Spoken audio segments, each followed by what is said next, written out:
नमस्कार, मैं हूं मनोज सिंह और आप देख रहे हैं Vikramshila academy Lucknow YouTube channel. 71वें राष्ट्रीय फिल्म पुरस्कारों की घोषणा हो चुकी है और राष्ट्रपति द्रौपदी मुर्मू द्वारा ये पुरस्कार दिए गए हैं। और शाहरुख खान और विक्रांत मैसी को संयुक्त रूप से बेस्ट हीरो का अवार्ड मिला है। और इतने लंबे अपने फिल्मी कैरियर में शाहरुख खान को पहली बार राष्ट्रीय फिल्म पुरस्कार मिला है और ये काफ़ी बड़ी खबर है। लेकिन इससे पहले हम लोग थोड़ा सा राष्ट्रीय फिल्म पुरस्कारों के बारे में जान लेते हैं, उसका उद्देश्य जान लेते हैं कि आखिर राष्ट्रीय फिल्म पुरस्कार दिए क्यों जाते हैं, कब शुरू हुए थे। तो राष्ट्रीय फिल्म पुरस्कार पहली बार 1954 में शुरू हुए थे और राष्ट्रीय फिल्म विकास निगम इसका संचालन करता है, NFDC। अब NFDC कैसे चुनता है, उसके लिए वो एक निर्णायक मंडल बनाता है और निर्णायक मंडल में जो फेमस फिल्मी हस्तियां होती हैं उनको NFDC रखता है।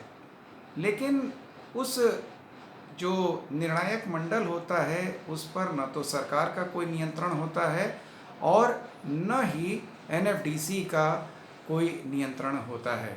यानी जो निर्णायक मंडल है वो किन फिल्मों को चुनता है या किन फिल्मों को क्राइटेरिया पे कसता है और किन फिल्मों को पुरस्कार देता है, इस पर सरकार या NFDC का कोई रोल नहीं होता है। तो ये एक अच्छी भी बात है। और राष्ट्रीय फिल्म पुरस्कारों का जो उद्देश्य है, जो 1954 में जो रखा गया था, विशेषकर भारतीय कला संस्कृति समाज को लोगों के सामने लाने के लिए और मनोरंजन के उद्देश्य से। अब इसमें किन लोगों की फिल्में ली जाती हैं राष्ट्रीय फिल्म पुरस्कारों में, कौन सी नॉमिनेट होती हैं, तो एक जो बड़ी शर्त है कि निर्माता और निर्देशक भारतीय होने चाहिए। विशेषकर निर्देशक तो ज़रूर भारतीय होना चाहिए। अगर वो भारतीय निर्देशक होगा तो भारतीय समाज, भारतीय संस्कृति, भारतीय सभ्यता और भारतीयता को लेकर के उसके पास गहन अनुभव होगा और वो अपनी फिल्म में इन चीज़ों को वो रखेगा। अब जो राष्ट्रीय फिल्म पुरस्कार है उनमें कितनी श्रेणियां होती हैं, तो वर्तमान में 3 श्रेणियां हैं।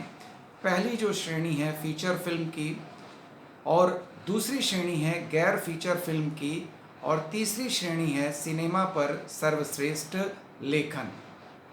तो फीचर फिल्म होती क्या है? दरअसल फीचर फिल्म की जो अवधि होती है 80 मिनट से ज़्यादा या सामान्यतया 2 घंटे की तो मूवीज़ होती हैं। तो फीचर फिल्म 80 मिनट से 2 घंटे की होती हैं, ज़्यादा भी हो सकती हैं, और कॉमर्शियल यानी सिनेमा हॉलों में प्रदर्शित करने के लिए वो बनाई जाती हैं। उनका उद्देश्य कमर्शियल होता है, व्यावसायिक होता है, उनको हम फीचर फिल्म कहते हैं। तो एक कैटेगरी तो ये हो गई। दूसरी कैटेगरी हो गई गैर फीचर फिल्म, यानी जिनका उद्देश्य कमर्शियल नहीं होता है। मुख्य रूप से वो एक तरह से कई बार समाज के लिए वो बनाई जाती हैं, किसी मुद्दे को उठाने के लिए वो बनाई जाती हैं, न कि व्यावसायिक हित के लिए या लाभ और हानि के उद्देश्य से। जो तीसरी कैटेगरी है सिनेमा पर सर्वश्रेष्ठ लेखन। दरअसल पिक्चरें बन तो जाएंगी, लेकिन इतनी बड़ी आबादी में कैसे उनका प्रचार प्रसार होगा। तो इसलिए जो सिनेमा पर सर्वश्रेष्ठ लेखन होता है उसको भी राष्ट्रीय फिल्म पुरस्कारों की एक श्रेणी के रूप में रखा गया है। कई बार आपने देखा होगा कि तमाम पिक्चरें आती हैं, बहुत अच्छी अच्छी पिक्चरें आती हैं और सिनेमा हॉलों में लगती हैं, नहीं लगती हैं, और वो निकल जाती हैं और हम और आप उनको जान ही नहीं पाते हैं। लेकिन हम तब जानते हैं जब बाद में उन फिल्मों की चर्चा मीडिया में होती है, या जो फिल्म समीक्षक होते हैं, अन्य फिल्मी विशेषज्ञ होते हैं, जब वो अपनी लेखन में बताते हैं कि भाई एक इस प्रकार की ऐसी फिल्म आई थी, इस मुद्दे पर आई थी और बड़ी प्रभावशाली थी, और बड़ा प्रभावशाली उसमें निर्देशन था, डायरेक्शन था, बहुत अच्छा रोल उसमें प्ले किया गया। तो सर्वश्रेष्ठ फिल्म लेखन को भी तीसरी कैटेगरी में रखा गया है। इसके अलावा फीचर फिल्मों की जो 6 श्रेणियां होती हैं यानी जो भी फीचर फिल्में हैं वो 6 कैटेगरीज में उनमें पुरस्कार दिए जाते हैं, जबकि गैर फीचर फिल्मों में 3 श्रेणियां होती हैं और जो सिनेमा पर लेखन है उसमें भी 3 श्रेणियां होती हैं और काफ़ी महत्ता इसको प्रदान की गई है और माना जाता है कि राष्ट्रीय फिल्म पुरस्कार जो है वो एक प्रकार से हर फिल्मी दुनिया में सक्रिय जो भारत में जो भी लोग हैं उनका सपना होता है राष्ट्रीय फिल्म पुरस्कार पाना।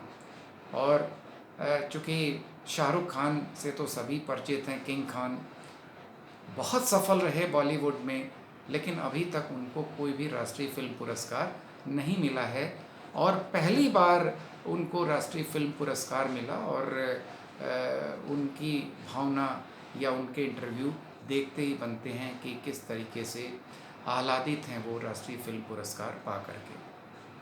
तो जो बेस्ट फिल्म का अवार्ड इस बार मिला है वो 12th फेल को मिला है। काफ़ी चर्चित मूवी थी ये।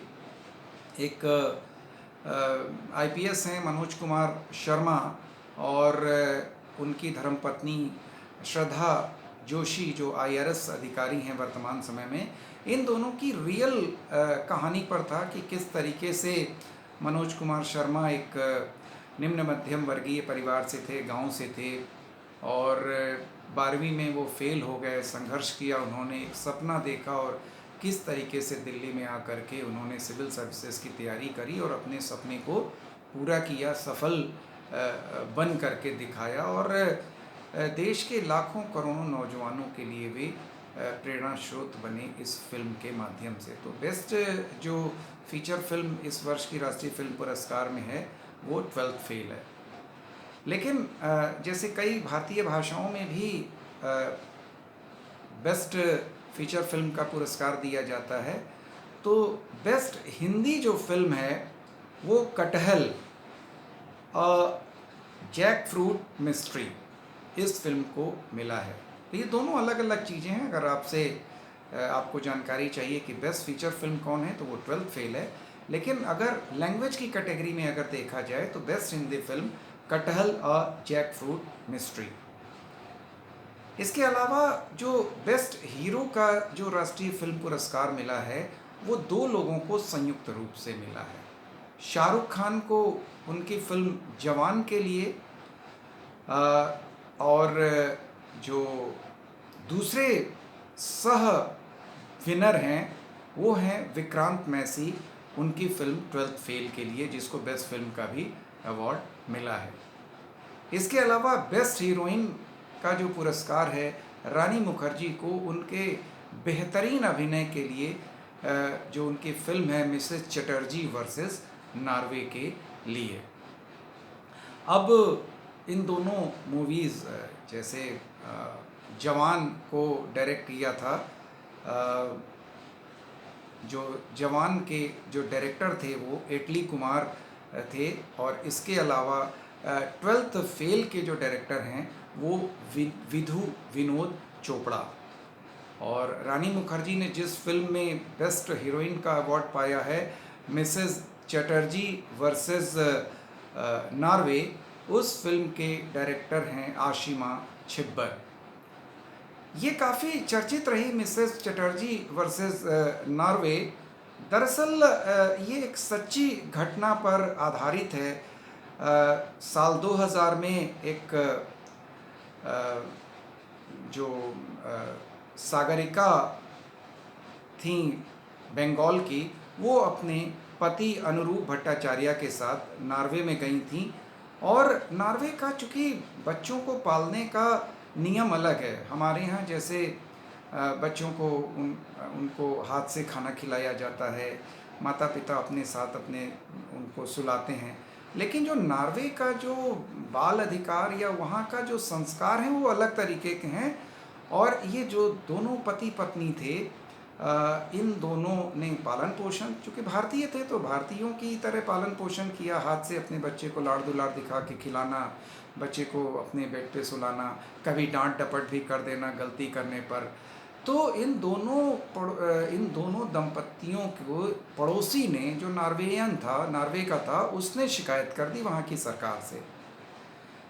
वहाँ की सरकार ने इन दोनों के, एक लड़का एक लड़की था, उनके बच्चों को चाइल्ड केयर में इनके हाथ से छीन लिया और अपने पास रखा, और इनको ये घोषित कर दिया कि ये दोनों जो हैं वो अपने बच्चों की केयर भली प्रकार से नहीं कर पा रहे हैं। बड़ी मार्मिक कहानी है, और इसमें किस तरीके से सागरिका जो हैं वो अपने बच्चों को फिर से हासिल करती हैं, सच्ची घटना है।